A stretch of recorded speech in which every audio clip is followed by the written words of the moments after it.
Chers téléspectateurs de Free Media TV, bienvenue sur ce journal hebdomadaire. À la une cette semaine, 17 femmes nommées dans le gouvernement. Judith Souminois, c'est les 54 membres qui composent ce gouvernement, soit 31% de la représentativité des femmes. La lutte continue, ont écrit certaines défenseuses des droits des femmes jusqu'à atteindre 50% de représentativité des femmes. Le gouvernement a été rendu public dans la soirée du 28 au 29 mai 2024 par la porte-parole du chef de l'État, Mme Tina Salama. À l'occasion de la journée internationale de l'hygiène menstruelle, nous avons rencontré Mme Douce Namwezi, qui est coordinatrice de l'ONG Uwezo Africa Initiative à Bukavu. Elle va nous parler de l'état des lieux de l'hygiène menstruelle dans la ville de Bukavu, de l'implication des hommes sur la question de la menstruation, de l'apport de Uwezo Africa dans la lutte pour que les femmes jouissent pleinement de ses droits ainsi que de l'apport du gouvernement. Elle sera notre invitée de ce journal, mesdames et messieurs, surtout pour ces titres. Place au détail.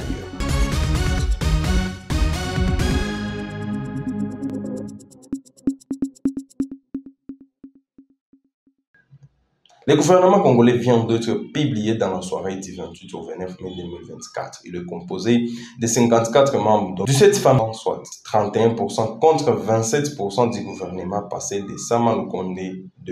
Il est constitué de 6 vice-premiers ministres, du ministre d'État, 24 ministres et 10 vice-ministres.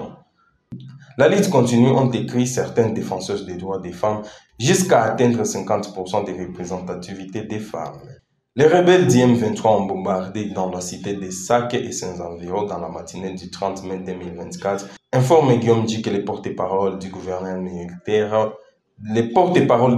militaire du Nord Kivu, les FARDC et leurs partenaires ont réagi efficacement selon la même source. Les forces nationales de la défense sud-africaine, à travers un communiqué signé ce 31 mai 2024, affirment avoir été en bataille avec le M23. Les journalistes sont appelés à comprendre les continuums sur les discours de haine pour pouvoir lutter contre ces discours séparatistes. Un appel d'Alain Alameka Souza, un ancien journaliste de Goma. Un appel lancé lors d'une interview accordée à votre rédaction. Alain Alameka devant la caméra de Mitterrand Okozo.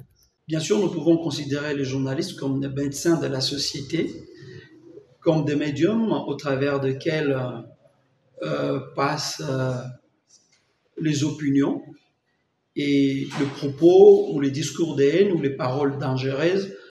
Un professionnel des médias devrait d'abord savoir le continuum ou le processus de la création des discours, du contexte, de l'acteur qui parle, de comment ça naît, où ces propos naissent, le format qu'ils portent, afin de savoir comment les déconstruire.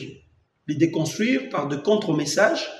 En tant que journaliste, vous pouvez recourir à des droits de réponse, par exemple, pour éclairer, ou alors, dans un État qui est fort, recourir aux instances judiciaires pour avoir les sentences.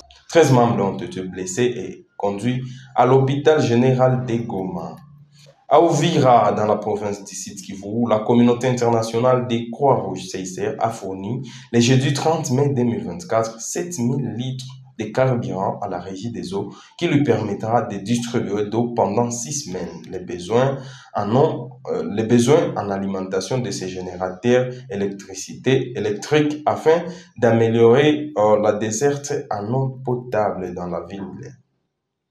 Selon l'équipe de communication de la Croix-Rouge au Sud Kivu, cette action est d'autant plus significative dans la ville d'Uvira qui fait face à une épidémie de choléra depuis le mois de mars dernier.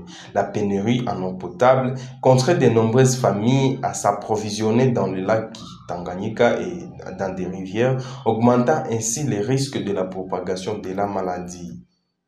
Comme je l'ai annoncé au sommaire, le 28 mai, le monde célèbre la journée internationale de l'hygiène menstruelle. À Bukavu, nous avons rencontré Madame Douce Namwezi. Elle est coordinatrice de l'ONG Oiseau Africa Initiative. Elle va nous parler en long et en large sur l'état des lieux de cette question en province du Sud Kivu, de l'apport des femmes, des hommes, de l'apport des hommes ou de l'implication des hommes pour que les femmes jouissent pleinement de ces droits, ainsi que de l'apport de son organisation et du gouvernement congolais, ce qu'il devrait faire pour que les femmes jouissent pleinement de ces droits.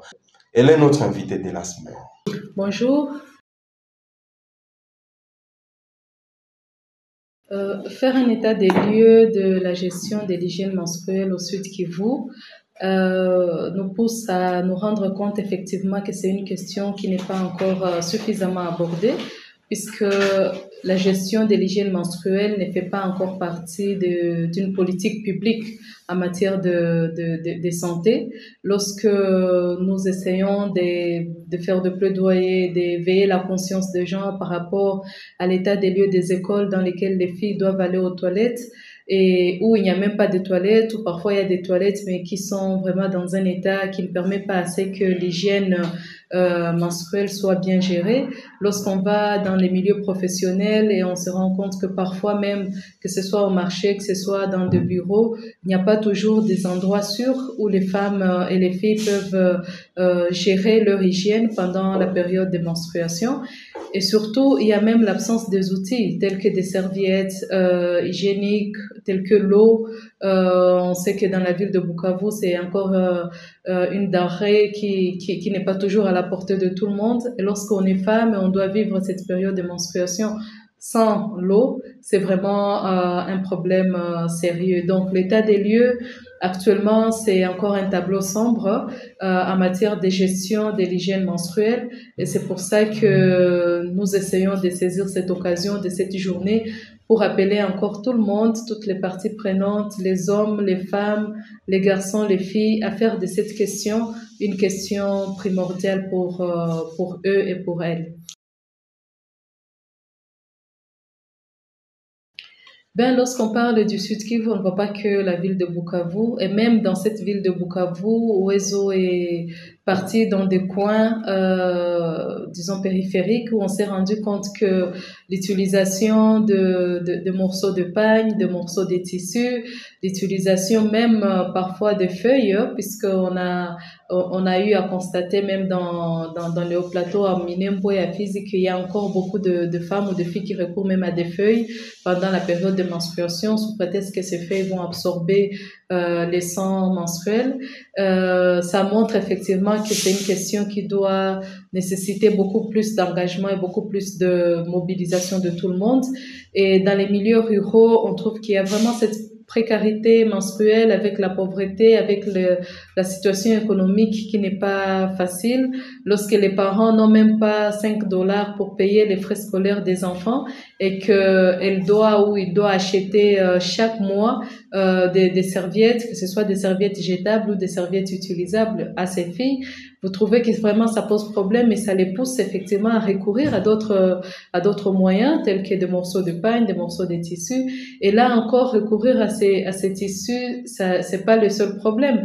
Même l'hygiène autour de ça, il y a tellement de tabous autour de la menstruation où on va encore éduquer les filles et les femmes à ne pas sécher leurs serviettes ou leurs sous-vêtements là où c'est visible, et donc elle va aller le sécher en dessous de matelas, dans des coins sombres, avec tous les risques effectivement d'attraper de l'humidité et donc de devenir même source d'infection.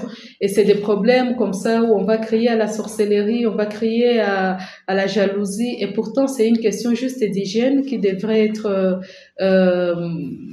disons abordée, qui devrait faire partie vraiment d'une préoccupation quotidienne, où les parents se disent on est maintenant éveillé, on est vraiment sensibilisé pour éviter toutes ces maladies et pousser à dépenser encore plus d'argent pour faire soigner, mieux prendre des mesures et des précautions d'hygiène par rapport à ça. Nous avons travaillé dans 6 écoles de la ville de Bukavu, 2 écoles par commune, à Ibanda, à Kadutu et à Bagira. Et lorsque nous posons des questions aux préfets, aux responsables des écoles par rapport à l'abandon scolaire des filles, on trouve qu'il y a premièrement, bien sûr, le fait qu'il n'y ait plus de moyens pour payer les frais scolaires. Donc, les parents sont pauvres et retirent les filles à l'école, donc préfèrent scolariser les garçons. Mais en second lieu, tu trouves qu'il y a effectivement l'absence d'une gestion de l'hygiène menstruelle adéquate qui devient également une cause. Puisque lorsqu'on parle de l'hygiène menstruelle, c'est tout un paquet, au fait. Ce n'est pas que le fait de ne pas avoir les serviettes, c'est aussi comment est-ce que les filles qui font face à des dysménorrhées ou bien des règles douloureuses abordent cette période. Très souvent, beaucoup sont obligés de ne pas carrément aller à l'école, puisqu'à l'école, elle n'aura aucun analgésique, donc aucun médicament pour gérer sa douleur. À l'école, elle n'aura pas peut-être des toilettes adéquates où aller s'échanger. C'est peut-être une petite toilette où les filles et les garçons partagent. Il n'y a pas d'eau pour verser. Peut-être il y a tel qui est parti dans la toilette et qui l'a laissé sale. Donc, tu trouves que beaucoup de filles préfèrent carrément pendant cette période rester à la maison au lieu d'aller à l'école.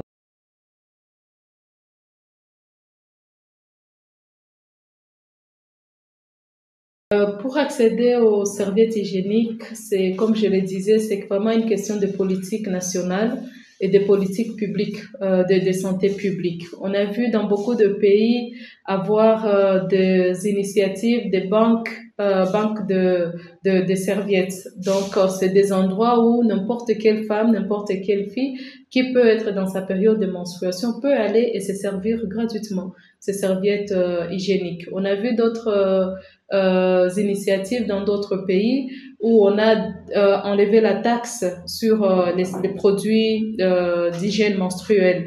Et lorsque tu dois vendre, par exemple, une serviette, un tampon ou n'importe quel article d'hygiène menstruelle à $1, on enlève la taxe dans ce produit. Et là, tu as soit la TVA qui est réduite et donc la femme peut avoir accès à ça à moindre coût.